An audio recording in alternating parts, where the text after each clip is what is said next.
Hey y'all, I'm Shelie. Well, Shelie Joe if I'm at home, but I'm not at home, and I don't answer to my white trash name here because I've clearly reinvented myself. Okay, so now I know you're thinking it's the first thing people tend to notice about me. I do sound like I fuck my cousin. I would never do that, but not for the reason you're thinking. I am just the hottest cousin. If they were to produce someone on my fucking level, we'd talk. But unfortunately, way down the line, everybody fucked their cousin, so now we're all kind of ugly. So the second thing people tend to notice about me, this right here, this awesome set of bangs. Because I figured being slutty and Southern can't be my entire personality. So I got these to cover up my adult acne. Sometimes I feel like I'm just a dirty little factory that only produces pimples. Anybody else? Woo! Woo, yeah! Yay for adult acne. Now, I know what you're thinking. I probably sound like the villain from The Help to you, so I can't get fucked that much. The answer may surprise you. It's actually more often than you would think. More often than I would think. Like, I'm on Tinder now, because I need to explore some non-cousin options eventually. Is anyone else here on Tinder? And been on a Tinder date? To an Al Gore documentary? And you're just hoping to get dicked down, right?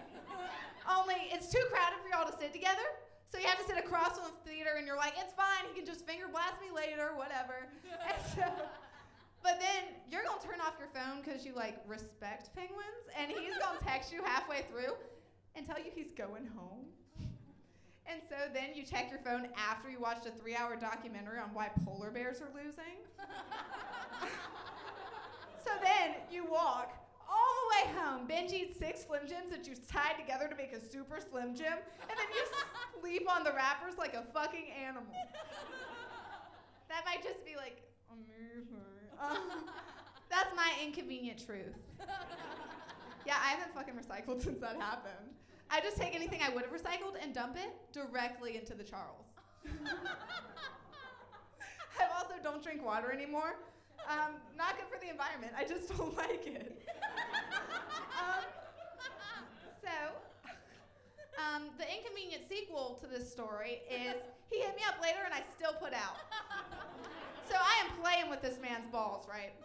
And ball stuff is kind of polarizing because some people really love ball stuff and some people really hate ball stuff because it's a little too close to prostate stuff. Okay, that last thing's nothing like global warming, it's just a thing. But this guy loved ball stuff. And I told him, I was like, dude, this is not unlike the issue of global warming, which I now know a whole fucking lot about. And he was like, oh, shit, what time does the tea close? I've got a train to catch. I was like, we're at your apartment. He was like, I mean, you have a train to catch. Yeah, that happens to me a lot. Like, men say weird shit to me. I think it's probably because my resting face is just a little confused. So one time I said some really toxic shit to one of my really close friends from high school when I was drunk. And I felt so bad. Because he said, Shelie Joe, you know you don't say nothing that you don't mean when you're drunk that you wouldn't say when you're sober if you were braver. And that really struck a chord with me. But I was like, okay, but no. Because sober me would never take a tray of Totino's pizza rolls out of the oven with their bare hands. Sober me would never vomit in someone's urn.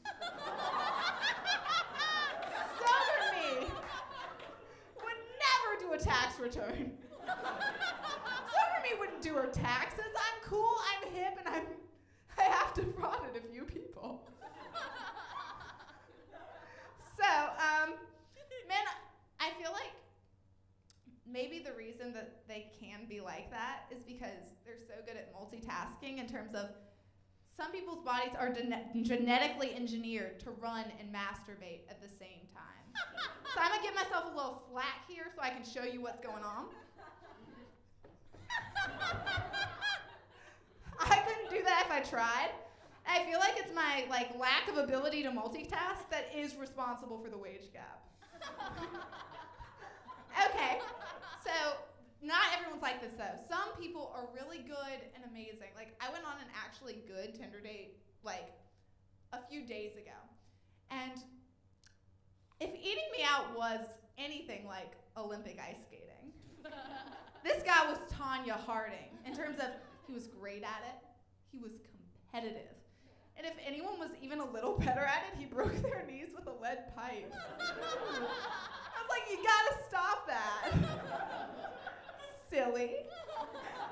Yeah, he would, but that's not the reason I think he and I might not work out. The reason I think I might not work out is because he's a 25-year-old man. Ooh, yikes.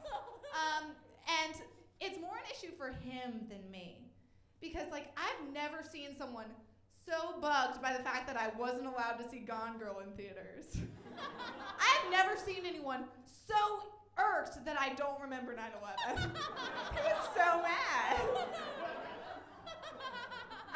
Any hoodles, I have been accused of sleeping my way to the top as a lifeguard at the third best water park in Myrtle Beach, South Carolina. I know.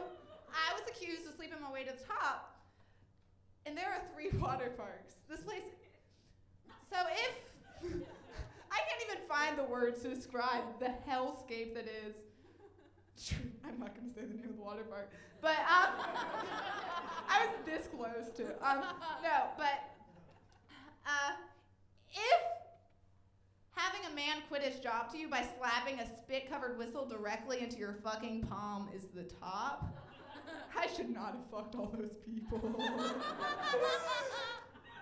If hosing off a water slide completely covered in diarrhea, when you could have just turned it on, Kevin, is the top. God.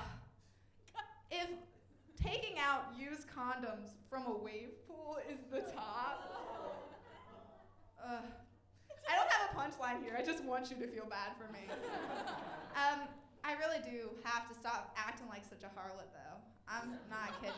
It's like my mom always says, why buy the cow? If the cow's a whore, you shouldn't. You shouldn't buy that cow. No, the actual expression is, why buy the cow if the cow keeps blowing people for validation? You understand the metaphor, I am the cow. Yeah? But you know what? That's how I became a lifeguard at the third best water park in Myrtle Beach, South Carolina. Thank you.